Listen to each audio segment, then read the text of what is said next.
Bonsoir, Julien Arthu. Alors, je suis le président et fondateur de People Like Us, qui est la société qui gère aujourd'hui My Hospice Friends, qui est le premier réseau social de patients hospitalisés au monde et qui permet en fait aux patients de se rencontrer au travers de leur centre d'intérêt et non pas au travers de leur maladie.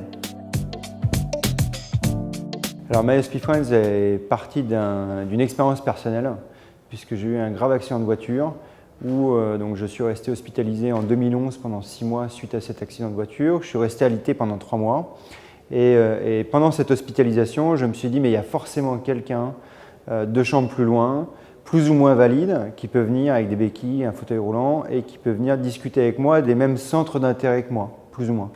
Et à l'époque, il n'y avait rien du tout. Tout le monde me disait, mais si, il y a les réseaux sociaux, Facebook, Foursquare, etc.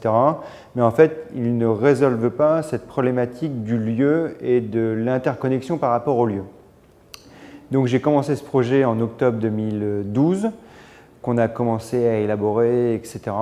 Et en septembre 2013, on s'est dit, OK, on y va, on se lance, le projet est complètement canon.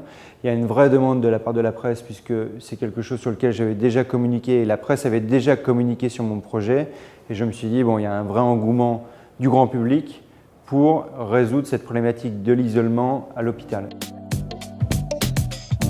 Alors la première chose, c'est que sur l'utilisation de notre plateforme, les hôpitaux sont aujourd'hui eux-mêmes prescripteurs vis-à-vis d'autres hôpitaux de notre service. Si aujourd'hui on continue à vendre notre service qui est notre business model, aujourd'hui nous n'exploitons pas les données pour les revendre pour gagner de l'argent. Aujourd'hui c'est l'hôpital qui achète en mode SaaS entre guillemets notre service et qui le met à disposition de ses patients. Et donc pour en revenir sur cela, aujourd'hui les hôpitaux trouvent notre projet complètement incroyable et le plus innovant dans le domaine hospitalier. Qu'est-ce qu'on fait dans le divertissement aujourd'hui pour le patient? On lui propose de la télévision et puis voilà quoi, du Wi-Fi et voilà. Et nous on arrive avec un projet complètement différent de ce qu'on peut trouver sur le marché aussi bien en France qu'à l'international. Et donc ce qui se passe, c'est que donc, premièrement nos hôpitaux sont prescripteurs, deuxièmement les patients trouvent le projet complètement incroyable puisqu'on leur apporte quelque chose de complètement novateur et qui rentre dans l'hôpital numérique. On parle beaucoup de l'hôpital 2.0.